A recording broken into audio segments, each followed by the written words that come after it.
concern over the health of the South Sudan President Salva Kiir has mounted, as he was seen limping to the 39th Ordinary Session of the African Union Conference in Addis Ababa, Ethiopia.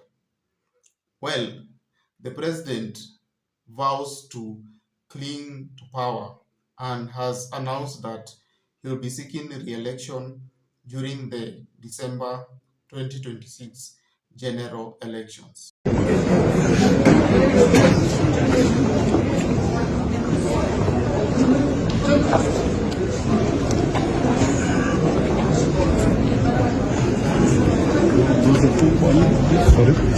December 2026 election is particularly important considering that South Sudan has never had a general election since gaining independence from the Greater Sudan in the year 2011. And through a comprehensive peace deal in the year 2018, they agreed to hold these elections in December 2026.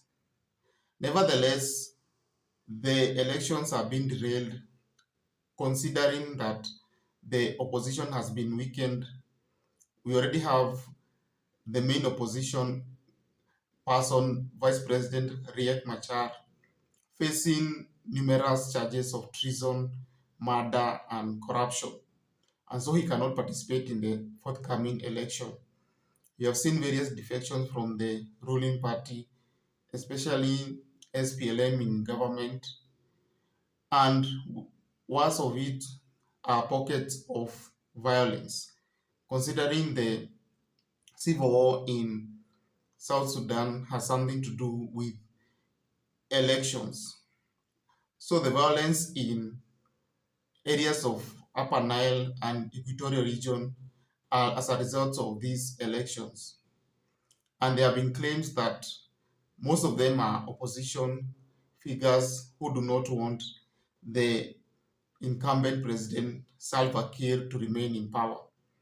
They argue that if Salva Kiir decides to step down, the violence will end.